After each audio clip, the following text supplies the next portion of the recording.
تو اللہ تعالیٰ اٹھائے گا ایک لشکر یا لشکروں پر لشکر موالی میں سے. موالی کون ہے؟ عربوں نے جب فتح کیا تھا اس پورے علاقے کو خلافت راشدہ کے دوران، اور پھر وہ لوگ جو ہے ایک رائے تو یہ تھی کہ انہیں غلام بنایا جائے سارے آبادیوں کو، لیکن یہ کہ حضرت عمر کا اجتہاد تھا، اس کے مطابق جو ان کو غلام نہیں بنایا گیا تو وہ موالی کی حیثیت رکھتے ہیں. عربوں میں دم نہیں ہے، موالی میں سے لشکر اٹھیں گے کہ جو در حقیقت حضرت مہدی کی حکومت کو قائم کریں گے. دوسری حدیث سنیے، عن عبداللہ ابن الحارث رضی اللہ تعالی عنہ، اور یہ ابن ماجہ کی روایت ہے. قال قال رسول اللہ صلی اللہ علیہ وسلم یخرج الناس من المشرق فیوطئون للمہدی یعنی سلطانہ. لشکر نکلیں گے، لوگ آئیں گے مشرق سے اور وہ حضرت مہدی کی حکومت کو جمائیں گے اور قائم کریں گے. اب ذرا نوٹ کیجئے کہ جزیرہ نما عرب کے مشرق میں کون سے ملک ہیں؟ 3: ایران، افغانستان، پاکستان. یہ 3 سالڈ مسلم ممالک، مسلم آبادی اکثریت. ویسے تو یہ کہ آگے ہندوستان میں 20 کروڑ مسلمان ہیں، لیکن وہ 20 کروڑ جو ہے وہ تو 80 کروڑ کے اندر تحلیل ہو جاتے ہیں غیر مسلموں میں. لیکن یہاں جو معاملہ ہے یہ خالی اکثریت کے. ان میں سے ایران کا معاملہ جہاں تک ہے، نمبر 1 یہ کہ وہ شیعہ عقائد کے حصار میں بند ہے، اس سے ادھر ادھر ہونا اس کے لیے ممکن نہیں. حدیث میں یہ بھی آتا کہ اصفہان سے 70,000 یہودی دجال کا ساتھ دیں گے. لیکن بہرحال خراسان ایک صوبہ ہے افغانستان کا اس وقت بھی شمال مشرقی کونے میں، مجھے امید ہے وہاں سے خیر کی، کیونکہ خراسان کا لفظ وہاں پہ شامل ہے. اور حضور کی حدیث میں بعد میں آپ کو سناؤں گا کہ خراسان سے فوجیں چلیں گی جو یروشلم کو دوبارہ حاصل کریں گی، فتح کریں گی. جیسے پہلے یروشلم کھویا عربوں نے تھا، دوبارہ حاصل کیا تھا کرد نے، کرد خون صلاح الدین ایوبی رحمت اللہ علیہ، ایسے اب پھر عربوں نے کھویا ہے. لیکن لینے والے خراسان سے لشکر آئیں گے. یخرج من خراسان رایات سود لا یردها شیء حتی تنصب بإیلیا. خراسان کے علاقے سے کالے علم لے کر لشکر چلیں گے جن کے رخ کو کوئی موڑ نہیں سکے گا جب تک کہ وہ جا کر یروشلم میں نصب کر ہو جائے. اس کے بعد نام آتا ہے پاکستان کا. یہ ہے میری اور آپ کی داستان، اور یہ ہے سبب جس کی وجہ سے کہ میں آپ سے یہ گفتگو کر رہا ہوں. اصل میں تو کس لیے؟ محض ایک علمی استفادہ، محض اپنی بات آراء کو ظاہر کرنے کا شوق نہیں، بلکہ یہ کہ اپنی ذمہ داری ہم پہچانے کہ ہم کس مقام پر کھڑے ہیں. دیکھیے، اس پاکستان کے بارے میں یا ہندوستان کے بارے میں علامہ اقبال نے کہا تھا اپنے ترانہ ملی میں، میرے عرب کو آئی ٹھنڈی ہوا جہاں سے، میرا وطن وہی ہے، میرا وطن وہی ہے. اور مجھے بتایا گیا کہ سنن ابی داؤد میں یہ روایت موجود ہے کہ حضور نے فرمایا کہ ہندوستان کی طرف سے مجھے ٹھنڈی ہوا آتی، اگرچہ مجھے وہ حدیث ابھی نہیں ملی ہے، لیکن حزب التحریر کا ایک کارڈ مجھے ملا تھا، تو اس میں اس حدیث کا اور اس میں ابن داؤد ابو داؤد کا روایت کا حوالہ موجود تھا. لیکن میں جو چیز آپ کو بتا چکا ہوں وہ یہ کہ الف ثانی کا پورا تجدیدی کارنامہ اس ہندوستان کی سرزمین میں ہوا. مجدد الف ثانی شیخ احمد سرندی، شاہ ولی اللہ دہلوی، سید احمد بریلوی، وہ تو ہمارے پاکستان میں آ کر جو ہے ان کا خون جذب ہوا ارض پاکستان میں. پھر شیخ الہند مولانا محمود حسن. تحریک خلافت چلی تو صرف ہندوستان میں چلی اور کہیں نہیں چلی.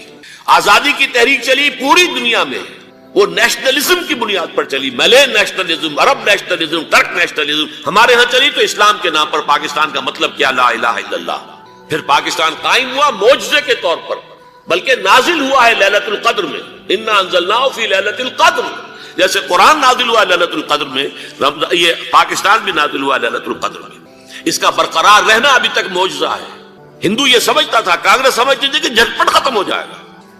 پھر یہ کہ اس کا قرارداد مقاصد کا پاس ہو جانا، مزید بھی اور اضافی دفعات دستور میں آ جانا، اب کمرشل انٹرسٹ کو ربا قرار دے کر حرام قرار دینا، یہ سارے لینڈ مارکس ہیں کہ جو اشارہ کر رہے ہیں کسی چیز کی طرف، معاملہ کدھر جا رہا ہے.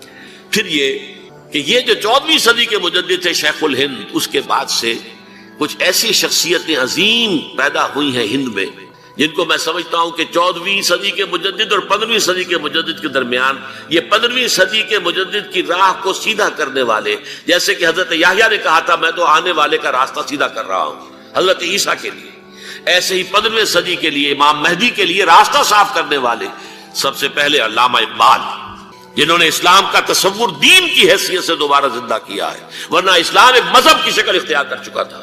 پھر مولانا مودودی، مولانا ابوالکلام آزاد حکومت الہیہ کے نعرے کے ساتھ میدان میں آئے. یہ اقبال نے جو تصور پیش کیا تھا اس پر عملی جد و جہد کے لیے حزب اللہ قائم ہوئی. نوٹ کر لیجئے 11 برس کا فرق ہے عمر کا علامہ اقبال کے اور ابوالکلام کے. اور 1913 میں جب حزب اللہ قائم کی ہے اس وقت علامہ اقبال کی ملی شاعری اپنے عروج کو پہنچ چکی تھی. پھر یہ کہ علامہ اقبال کے بعد تعمیل جو ہے اس کام کی وہ ابوالکلام نے کی، لیکن روایتی علماء کی شدید مخالفت کی وجہ سے وہ بددل ہو کر چھوڑ گئے، کانگریس میں شامل ہو گئے. بساط جو ہے حزب اللہ کی انہوں نے لپیٹ دی. پھر مولانا مودودی آئے، انہوں نے وہ ڈور جو ہے اس کا سرا تھاما، جماعت اسلامی قائم کی حکومت الہیہ ہی کے قیام کے لیے. اگرچہ میرے نزدیک یہ کہ وہ انتخابی اور ایک قومی سیاست کی ایک جماعت بن کر پاکستان میں جو ہے دلدل میں پھنس گئی ہے. اب ہم اس کی کوشش کر رہے ہیں تنظیم اسلامی اور یہ تحریک خلافت جس کے تحت یہ جلسہ ہو رہا ہے. یہ ساری چیزیں وہ ہیں کہ آپ کو سوائے پاکستان کے اور کہیں نہیں ملیں گی پوری دنیا میں. معلوم ہوتا ہے کہ پاکستان کو بہت بڑا رول پلے کرنا ہے اس میں. اور اس کے ساتھ اب جمع کر لیجئے افغانستان کی عمارت افغانستان، اسلامی عمارت افغانستان قائم ہو چکی ہے. یہ پچھلے 20 سالوں میں جو کچھ وہاں ہوتا رہا ہے اس سے پہلے تصور نہیں ہو سکتا تھا. علامہ اقبال کے فرزند بھی دیکھ کر آئے ہیں تو اگرچہ وہ خود میں سمجھتا ہوں کہ خاصے انہیں آپ لبرل کہیں، آزاد خیال کہیں، لیکن اس درجے متاثر ہو کر آئے تھے کہ انہوں نے یہ کہا افغانستان میں جو میں نے حالات دیکھے ہیں کہ اگر 2-4 اور مسلمان ملکوں کے اندر یہ نظام قائم ہو جائے تو پوری دنیا مسلمان ہو جائے گی. یہ سب کچھ کیسے ہو رہا ہے؟ یہ آنے والے دور کی جھلکیاں ہیں. Coming events are casting their shadows before. یہ سب بتا رہے ہیں کہ پاکستان افغانستان کو مل کر اس میں کوئی عظیم رول پلے کرنا ہے. اور اس کے ضمن میں اب میں علامہ اقبال کے بارے میں آخری بات کہہ رہا ہوں. علامہ اقبال کے بارے میں عام یہ خیال ہے، انہوں نے اپنے خطبات میں مہدی کا اور نزول مسیح کا، حالانکہ میں کل پڑھ رہا تھا مولانا سعید احمد اکبر آبادی رحمۃ اللہ علیہ کا ایک مقالہ ان کا کہ علامہ اقبال نے ابن خلدون کے بارے میں یہ کہا ہے کہ مہدی کا اور نزول عیسیٰ کا دونوں کا انہوں نے انکار کیا ہے. حالانکہ ابن خلدون نے نزول عیسیٰ کا انکار نہیں کیا، صرف مہدی کا انکار کیا ہے. بہرحال علامہ اقبال نے خطبات میں انکار کیا ہے. لیکن یہ کہ اپنی شاعری کے اندر میں چیلنج کرتا ہوں کسی بڑے سے بڑے اقبال شناس کو، ان کا یہ شعر ذرا سنیے. خضر وقت از خلوت دشت حجاز آید بروں، کارواں زی وادی دور و دراز آید بروں. خضر وقت، امام وقت، رہنمائے وقت، قائد وقت، خلوت دشت حجاز، حجاز کی صحرا کی کسی خلوت گزینی سے نکل کر باہر آئیں گے. میں حیران ہوتا ہوں علامہ کے اس فکر پر اور اس مصرے پر. یہاں انہوں نے شیعہ اور سنی دونوں کے کانسیپٹ جمع کر دیے. شیعہ کا کانسیپٹ یہ چھپے ہوئے کسی غار میں وہاں سے برآمد ہوں گے، اور ہمارا کانسیپٹ میں ام سلمہ رضی اللہ تعالیٰ عنہ کی حدیث سنا چکا، چھپے ہوئے ہوں گے وہ وہاں پر، مدینے سے نکل کر آ کر مکے میں چھپ جائیں گے. اس خانہ جنگی کی حالت میں لوگ ان کی طرف دیکھ رہے ہوں گے، سوچتے ہوں گے انہیں میدان میں آنا چاہیے، کوئی پارٹ پلے کرنا چاہیے، امت کی رہنمائی کرنی چاہیے. لیکن وہ چھپیں گے، وہ کارے ہوں گے، وہ اس ذمہ داری کو قبول نہیں کرنا چاہیں گے، جا کے چھپ جائیں گے مکے میں. وہاں سے مکے والے انہیں نکالیں گے اور وہ کارے ہوں گے، انہیں بالکل یہ پسند نہیں ہوگا کہ یہ ذمہ داری اٹھائیں. تو خضر وقت از خلوت دشت حجاز آیت بروں، کارواں زی وادی دور و دراز آیت بروں. کارواں جو چلے گا ان کی مدد کے لیے اس وادی دور و دراز، اس عظیم وادی دور و دراز، یہ وادی سندھ ہے. وادی سندھ جو ہے ہم سمجھتے ہیں کہ صرف یہ پاکستان اور پنجاب جو ہے یہ اس میں شامل ہے. سندھ اور پنجاب نہیں، افغانستان کا پورا مشرقی علاقہ اس میں شامل ہے. جیسے دریائے جہلم سندھ میں جا رہا ہے، جیسے دریائے گلگت سندھ میں آ کر ملتا ہے، جیسے دریائے چناب اور راوی اور جہلم اور یہ سب جا رہے ہیں اور آ رہے ہیں، اسی طرح دریائے کابل کہاں سے آ رہا ہے، دریائے گومل کہاں سے آ رہا ہے، ٹوچی کہاں سے آ رہا ہے. یہ سارا جو ہے ڈرین جو ہو رہا ہے ایسٹرن جو ہے پارٹ آف افغانستان، یہ سب وادی ہے. اس وادی کے یہ 2 حصے ہیں. ایک حصہ جو ہے یہ ادھر پاکستان میں ہے اور اسی وادی کا دوسرا حصہ جو ہے وہ افغانستان میں ہے. کارواں زی وادی دور و دراز آیت بروں، کارواں چلے گا یہاں سے.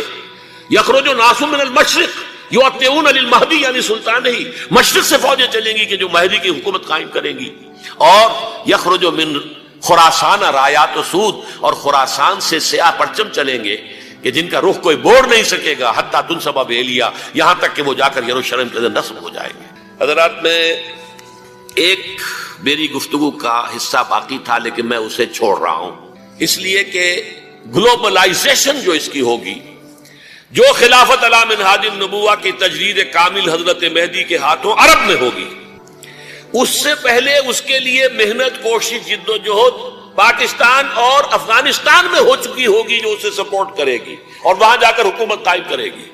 اس کے بعد گلوبلائزیشن کا جو مرحلہ اس کا ہے وہ حضرت مہدی کے ہاتھوں نہیں ہے، وہ حضرت عیسیٰ ابن مریم ان کے نزول کے بعد ہے، جن کے نزول کے بعد دجال کا خاتمہ ہوگا اور یہودیوں کا استحصال ہوگا. مسلمانوں پر بھی بڑی تکالیف اربوں پر آئیں گی، شدائد آئیں گے، لیکن یہ وہ میں حصہ ملتوی رکھتا ہوں کسی دوسری محفل ہو، کسی دوسری مجلس اور نشست پر. اب میں آپ کو ذرا اس جو انسانوں میں سے انسان دشمنی کا جن کا سب سے بڑا رول ہے، میں ان کی 2000 سالہ تاریخ کا آپ کے سامنے نقشہ رکھنا چاہتا ہوں. ان 1400 سال کا تو میں نے صرف 4 آپ کو پوائنٹس بتائے. موسیٰ سے عیسیٰ تک 1400 برس علیہ السلام، 2 مرتبہ عروج، 2 مرتبہ زوال، اشیریوں کے ہاتھوں پٹوائی، بابلیوں کے ہاتھوں پٹانا، گریکس کے ہاتھوں مرمت، رومنز کے ہاتھوں. یہ جو 2000 سال ہیں، کیونکہ اب تو ظاہر بات ہے 21ویں صدی شروع ہو گئی، 20 صدیاں حضرت مسیح کو پوری ہو گئی. پہلی بات نوٹ کیجئے، حضرت مسیح کی پیدائش ہے سن 1 قبل مسیح. یہ نقطہ آپ نے کبھی سنا ہے یا نہیں؟ جب ملینیم کا سلسلہ شروع ہوا تھا پچھلے سال تو میں نے بیان کر دیا تھا کہ ایک عجیب حساب کے اندر انہوں نے غلطی کی ہوئی ہے. حضرت مسیح کی پیدائش ہوئی 25 دسمبر کو، سن انہوں نے شروع کر دیا، اس کے بعد جنوری آئی تو پہلا سال شروع ہو گیا. اگر جنوری سے پہلا سال شروع ہوا تو یہ 6 دن جو ہے تو اس کے پچھلے سال میں تھے. لہذا کہا جائے گا کہ Jesus Christ was born 1 year before Christ BC. تو 1 قبل مسیح میں حضرت مسیح کی پیدائش ہوئی. یہ آخری اسرائیلی نبی اور رسول. یہودی علماء کی مخالفت، دشمنی، سولی پر چڑھوا دینا میں بیان کر چکا ہوں. سن 33 عیسوی میں جبکہ حضرت مسیح کی عمر 33 برس تھی، اللہ تعالیٰ نے انہیں زندہ آسمان پر اٹھا لیا، لیکن یہودیوں نے اپنے خیال کے مطابق انہیں سولی پر چڑھوا دیا، ان کی موت واقع ہو گئی. اگرچہ اس کے بعد یہ اختلاف ہے ان میں، یہودی کہتے ہیں وہ سولی پر چڑھ گیا، ختم ہوا، مر گیا. عیسائی کہتے ہیں نہیں، انتقال ہوا ہے مسیح کا صلیب پر، لیکن پھر وہ دوبارہ زندہ ہو گئے ہیں. ان کی لاش ایک غار میں رکھ دی گئی تھی، وہاں ریزریکشن ہو گیا، ان کا باعث بعد الموت وہی ہو گیا، اور پھر انہیں اللہ نے زندہ آسمان پر اٹھا لیا. تو ہمارے اور عیسائیوں کے درمیان نوٹ کر لیجئے یہ چیز مشترک ہے کہ حضرت مسیح آسمان پر زندہ اٹھائے گئے. فرق کیا ہے؟ وہ سمجھتے ہیں کہ سولی دیے گئے، سولی پر مرے، پھر زندہ ہوئے، پھر گئے. ہم سمجھتے ہیں کہ نہیں، وما صلبوہ وما قتلوہ، انہوں نے نہ صلیب دے سکے انہیں اور نہ انہیں قتل کر سکے، بل رفع اللہ الیہ، اللہ نے اٹھا لیا. پھر ہمارا اور یہ اس کا عیسائیوں کا ایک اور اتفاق ہے، سیکنڈ کمنگ آف جیسس، حضرت مسیح دوبارہ آئیں گے. یہ عیسائیوں کا بھی عقیدہ ہے اور ہمارا بھی. بہرحال تو جیسا کہ میں نے عرض کیا کہ اس وقت یہ عذاب استحصال، عذاب اکبر کے مستحق ہو چکے تھے، لیکن اللہ نے ان کی مدت دراز کی ہے. لیکن ان پر دنیاوی عذاب کا ایک کوڑا جو ہے اللہ تعالیٰ کی طرف سے اسی وقت برسا. دنیاوی عذاب دنیا میں رہتے ہوئے ختم نہیں کیا گیا. 37 برس بعد حضرت مسیح کے رفع سماوی کے 37 برس بعد سن 70 میں یہودیوں نے بغاوت کی رومیوں کے خلاف. رومی ٹائٹس جنرل تھا ایک، اس نے پھر جو حملہ کیا ہے 1,33,000 یہودی ایک دن میں قتل کیا یروشلم میں، اور ہیکل سلیمانی گرا دیا. وہ ہیکل پہلے بھی گرا تھا، پہلے 1400 سال کے دوران میں بھی نبوکدنضر نے گرایا تھا، لیکن پھر اس کے 150 سال بعد انہوں نے دوبارہ بنا لیا تھا، اس لیے وہ اسے سیکنڈ ٹیمپل کہتے ہیں. پہلا ٹیمپل جو حضرت سلیمان نے بنایا تھا، نبوکدنضر نے گرا دیا 587 قبل مسیح میں، پھر دوبارہ انہوں نے 150 سال کے بعد بنا لیا. وہ اس تاریخ کا حصہ ہے، میں نے جس کے بارے میں آپ کو تفصیل نہیں بتائی. اس میں یہ ہوا سن 70 میں وہ گرا دیا گیا، وہ آج تک گرا پڑا ہوا ہے. نمبر 2 یہ کہہ دیا گیا کہ یہودیوں اس ارض فلسطین سے نکل جاؤ، تم یہاں نہیں رہ سکتے. اب لہذا جس کا جہاں سینگ سمایا چلا گیا، یورپ میں چلے گئے، ایشیا میں آ گئے، عرب میں آ گئے. یہ 3 قبیلے جو رات بھی میں نے عرض کیا تھا، بنو قینقاع، بنو نذیر اور بنو قریظہ، یہ وہاں سے آ کے مدینے میں آباد ہو گئے. جس کا جہاں سینگ سمایا، افریقہ میں، ہندوستان میں، جہاں چلے گئے. ڈایاسپورا اسے کہتے ہیں، وہ آپ نوٹ کر لیجیے اس لفظ کو، ڈایاسپورا. ہمارا دور انتشار، جبکہ ہمیں ہماری اصل سرزمین تو فلسطین ہے. حضرت ابراہیم کا مسکن، حضرت اسحاق، حضرت یعقوب کا مسکن فلسطین، یہ ہے ہماری اصل جاگیر، یہ تو ہماری جدی پشتی جاگیر ہے. لیکن یہاں سے نکال دیے گئے سن 70 عیسوی میں، اور وہاں سے لے کے 1917 تک ان کا ڈایاسپورا جاری رہا. یہ دور انتشار ہے. اس دور انتشار کے چند حصے ہیں جس کو میں چاہتا ہوں کہ آپ علیحدہ علیحدہ سمجھ لیں۔ دور انتشار کا جو پہلا جو ہے تقریباً 300 برس رومی حکمران تھے، وہ یہودیوں کے بھی دشمن تھے اور عیسائیوں کے بھی دشمن تھے۔ عیسائی اور یہودی ایک دوسرے کے بھی دشمن تھے، لیکن رومی سمجھتے تھے کہ یہ ایک ہی تھیلی کے چٹے بٹے ہیں۔ رومیوں کے نزدیک عیسائی بھی یہودیوں ہی کا ایک فرقہ تھے، کوئی علیحدہ مذہب تو تھا ہی نہیں۔ لہذا رومی جو ہیں رومنز، وہ ان دونوں کو ستاتے تھے، مارتے تھے، اور یہ آپس میں لڑتے تھے۔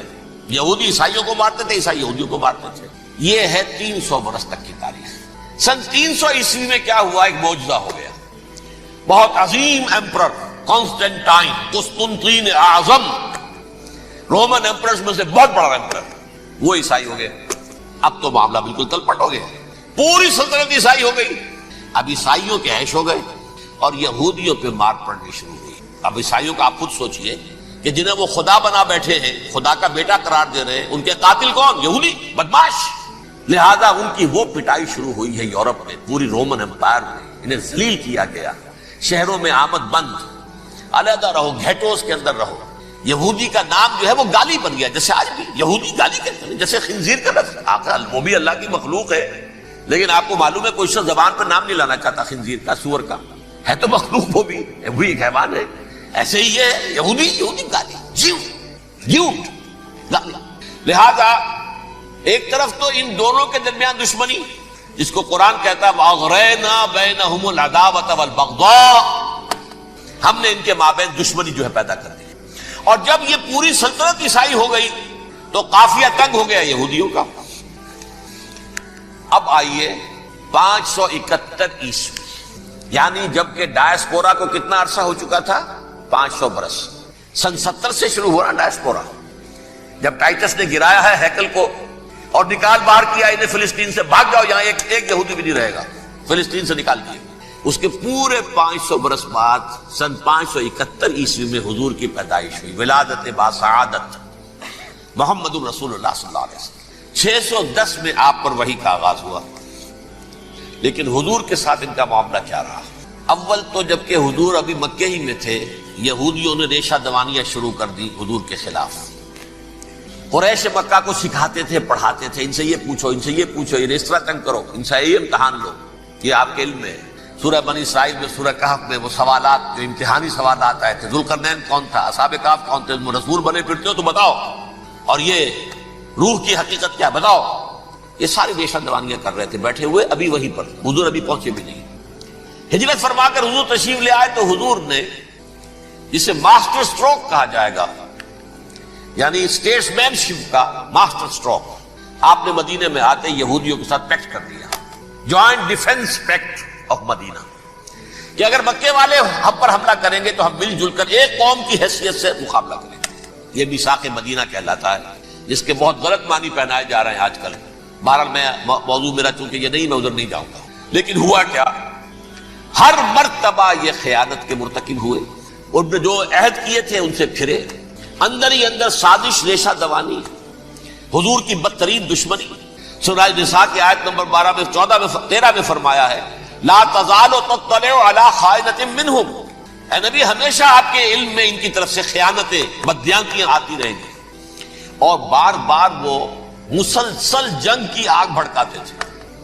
قریش کو دعوت دیتے، آؤ آؤ آؤ، ہم اندر سے بغاوت کر دیں گے، تم آؤ تو صحیح، ختم کریں محمد کو اور اہل ایمان کو صلی اللہ علیہ وسلم رضی اللہ تعالیٰ عنہم اجمعین۔ لیکن پھر جب وہ آتے تھے تو یہ دبک جاتے تھے، ان میں ہمت نہیں تھی، میدان کے مرد نہیں رہے تھے۔ یہ سورہ حشر میں ان کا نقشہ کھینچا گیا ہے، کھلے میدان میں مقابلے کی اس کے اندر صلاحیت ہی نہیں ہے۔ یہ تو فصیلوں کے پیچھے سے، جیسے عورتیں کہیں دیہات میں لڑائی ہوتی ہے تو مرد جو ہے گلیوں میں لڑتے ہیں، عورتیں اوپر سے پتھر پھینکتی ہیں، بس وہ کام یہ کر سکتے تھے، من ورائے جدر، فصیلوں کے پیچھے سے، جنگ میں میدان میں نہیں آ سکتے۔ بہرحال قرآن مجید میں ہے یہ، سورہ مائدہ کی آیت نمبر 64، کلما اوقدوا نارا للحرب اطفاها اللہ، اکثر و بیشتر مواقع پر تو یہ جب آگ بھڑکاتے تھے جنگ کی، اللہ اسے بجھا دیتا تھا۔ لیکن بہرحال اس کے باوجود جنگیں ہوئی، غزوہ بدر، غزوہ احد ہوئی کہ نہیں؟ یہ ساری اصل شرارت ہوئی، اور اس کے نتیجے میں حضور نے پھر ایک ایک کر کے 3 قبیلوں کو سزا دی۔ غزوہ بدر کے فوراً بعد بنو قینقاع نکالے گئے مدینے سے، غزوہ احد کے فوراً بعد بنو نذیر نکالے گئے، اور غزوہ احزاب کے بعد بنو قریظہ نکال دیے گئے۔ یہ تو میں نے آپ کے سامنے رکھ دیا صرف حضور کے زمانے میں ان کا کیا رویہ رہا دشمن.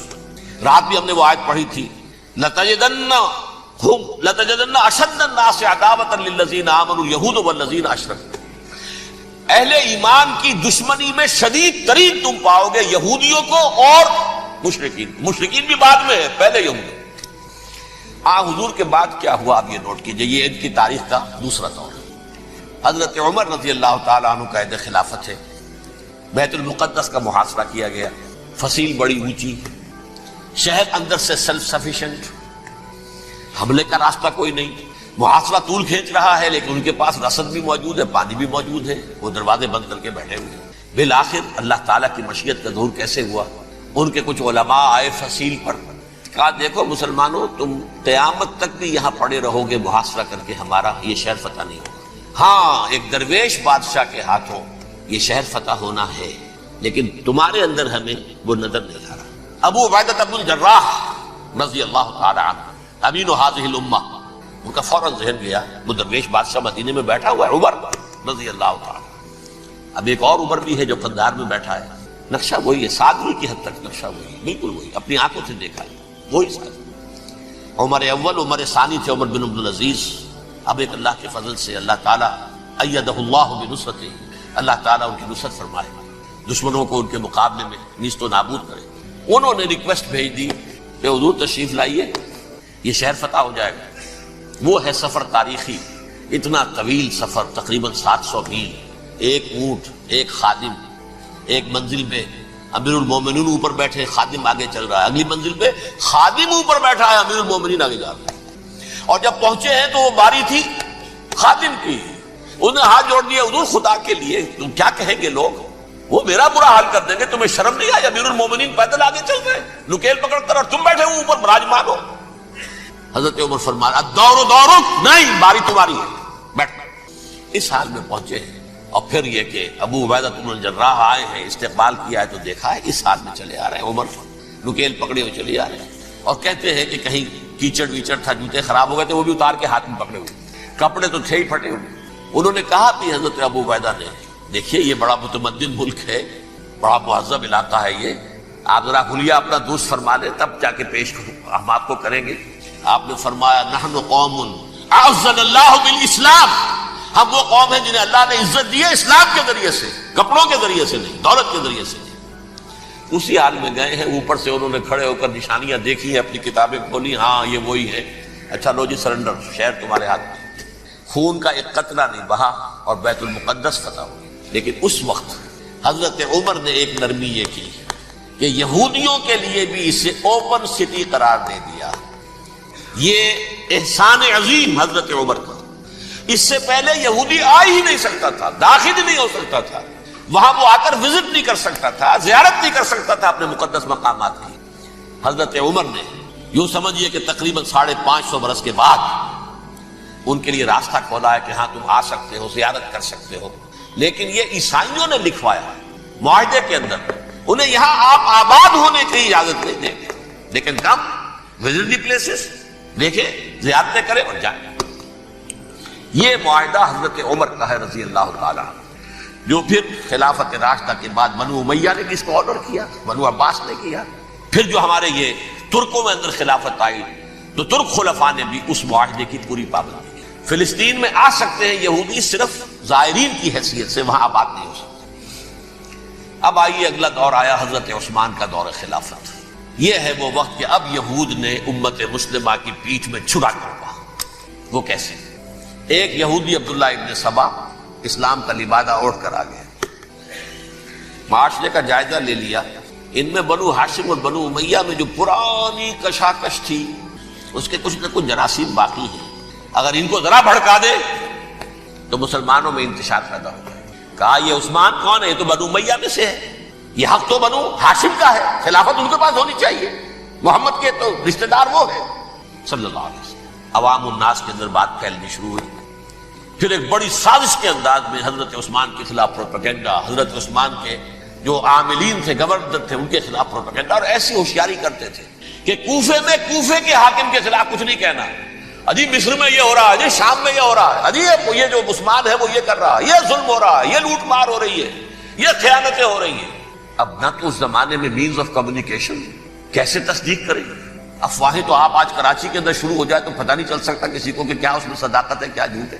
اور بری بات جو ہے فطرت انسانی کی کمزوری ہے، وہ فوراً قبول کرتا ہے. کسی کے بارے میں اچھی بات ماننے کو تیار نہیں ہوتا، لیکن بری بات تو فوراً تیار ہے. بہرحال یہ فتنہ انہوں نے اٹھایا، حضرت علی کی الوہیت کا فتنہ اٹھایا، حضرت عثمان کے خلاف الفتنۃ الکبریٰ برپا کیا. حضرت عثمان شہید ہوئے. اس کے بعد 5 برس تک مسلمان ایک دوسرے کی گردنیں کاٹتے رہے، باہمی خانہ جنگی ہوئی. امت کو وہ زخم لگایا ہے جو آج تک جس سے خون رس رہا ہے. یہ شیعان عثمان اور شیعان علی تھے جو بعد میں پھر سنی اور شیعہ ہو، اور آج تک فتنہ کس نے جگایا؟ ایک عبداللہ ابن سبا یہودی اور اس کے کارندے، شیطان کا ایجنٹ، اور انسانوں میں سے بھی اس کے جو بھی حواریین تھے اور شیطانوں کے اندر سے بھی تھے، انہوں نے بھی اس آگ کو بھڑکایا. یہ آپ سوچ لیجئے کہ یہ کس نے وہ زخم لگایا؟ یہودی. اگلا دور آیا، خلافت راشدہ ختم ہوئی، بنو امیہ کا بھی دور کافی گزر گیا. طارق ابن زیاد 712 عیسوی میں حملہ کرتے ہیں اسپین پر. اسپین اس وقت عیسائیت کا بہت بڑا گڑھ، بڑے کٹر ترین عیسائی جو ہے وہ اسپین میں تھے. لہذا یہودیوں کی وہاں بہت پٹائی ہوتی تھی، بہت پٹائی ہوئی. یہ میں بتا چکا ہوں، دشمنی تھی ان کی تو چلی آ رہی تھی عیسائیوں کے ہاتھوں یہودیوں کی. وہ تو سن 300 عیسوی سے ایمپرر کانسٹنٹائن کے بعد سے شروع ہو گئی تھی. اس حوالے سے یہودیوں نے اس وقت چالاکی یہ برتی، کچھ راستے واسطے بتائے، کچھ مدد کی طارق ابن زیاد کی. طارق ابن زیاد نے انہیں اپنا محسن سمجھا.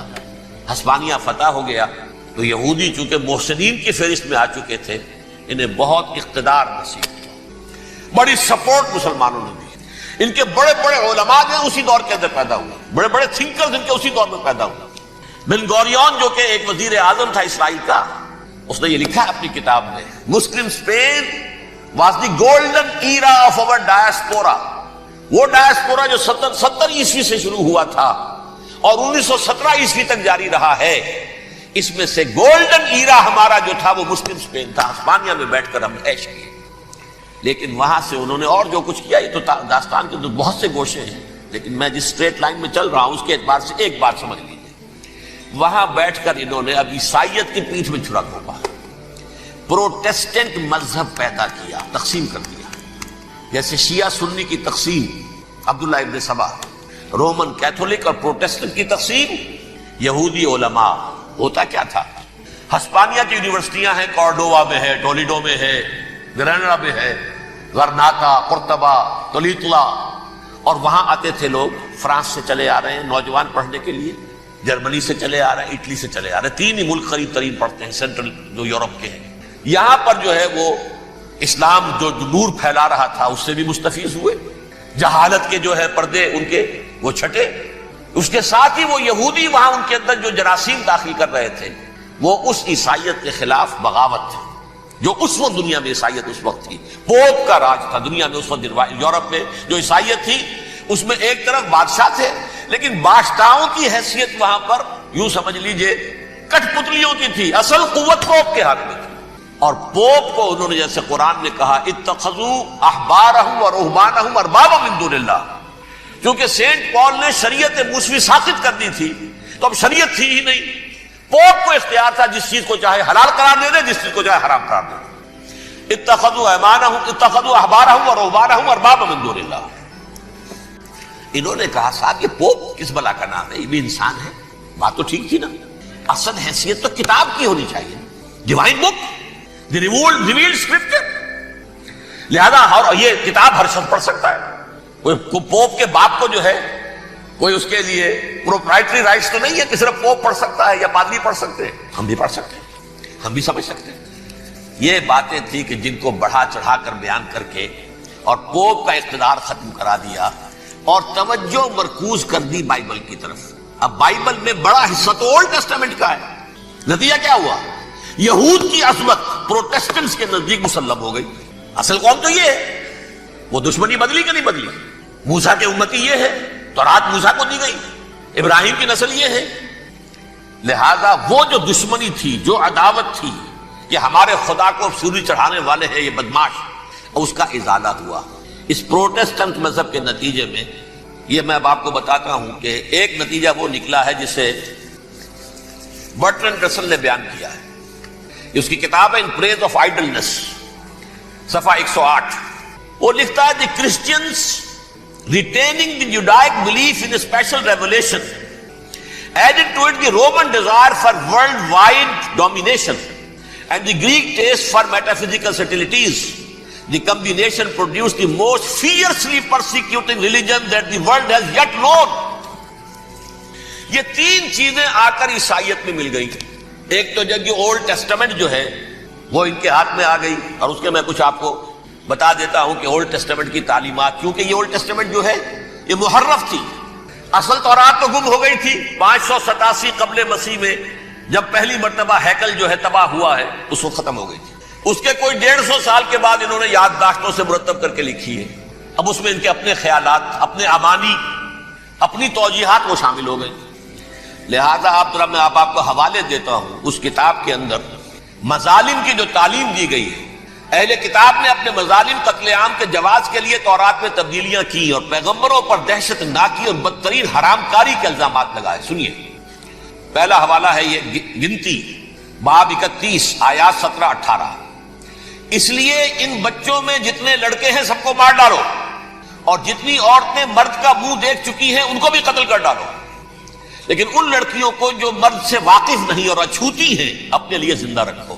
یہ کسی اللہ کی کتاب کا یہ جملہ ہو سکتا ہے؟ کسی ریویل بک کا؟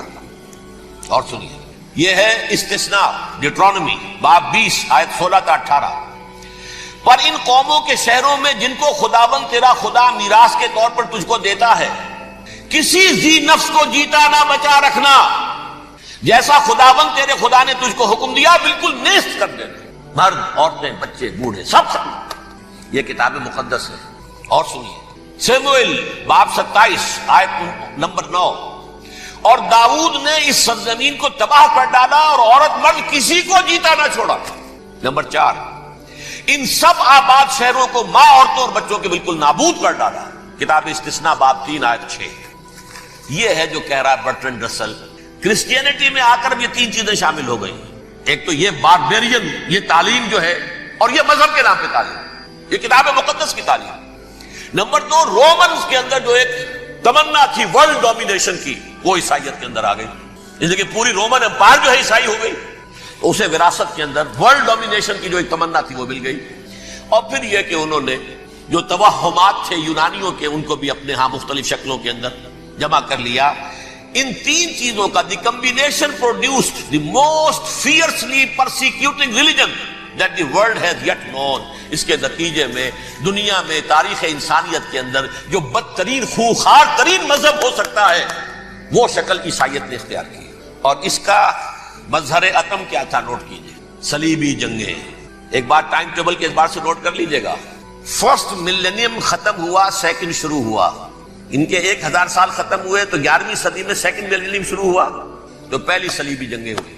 لاکھوں مسلمان قتل کیے. صرف یروشلم کے اندر اتنا خون بہایا ہے کہ خود ان کے ہسٹورینز لکھتے ہیں کہ جب ان صلیبیوں نے جب گھوڑوں کے ساتھ وہ چل رہے تھے گلیوں میں تو ان کے گھوڑوں کے گھٹنوں تک خون کی ندی بہ رہی تھی. جہاں سے گزرے ختم کرتے چلے گئے، آبادیاں کی آبادیاں ختم کرتے. اگرچہ اس کروسیڈ میں گیہوں کے ساتھ گھن بھی پیسا، یہودی بھی بہت مارے گئے.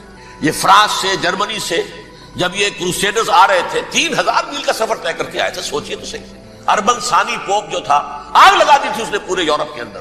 شرم سے ڈوب مرو، تمہارے مقدس علاقے مسلمانوں کے ہاتھ میں. انفیڈلز، یہ کافر، یہ مرتد، یہ ملحد. مسیح جہاں پیدا ہوا، مسیح کو جہاں سولی دی گئی، وہ کہاں ہے؟ ان کے ہاتھ میں.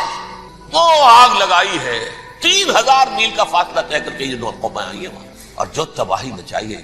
تاریخ انسانی میں ایسی بربریت کی کوئی مثال. اور یہ ان کے اپنے ہسٹورینز لکھتے ہیں. شرم کے مارے ایسے محسوس ہوتا ہے جیسے ان کی گردنیں جھکی جا رہی ہیں. اگرچہ بھٹکے ہوئے ہیں لیکن کبھی بھولی ہوئی منزل بھی یاد آتی ہے راہی کو، اور بھٹکے ہوئے آہو کو پھر سوئے حرم لے چل.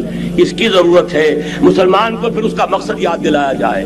پاکستان اس لیے نہیں بنایا گیا تھا کہ ہمارے ہاں ٹاٹے اور برلے نہیں تھے تو ہمارے پاس اس کے بھی باپ وجود میں آ جائیں، اس لیے تو نہیں بنایا گیا تھا. پاکستان اس لیے نہیں بنایا گیا تھا کہ جاگیرداروں کی جاگیرداریاں محفوظ ہو جائیں.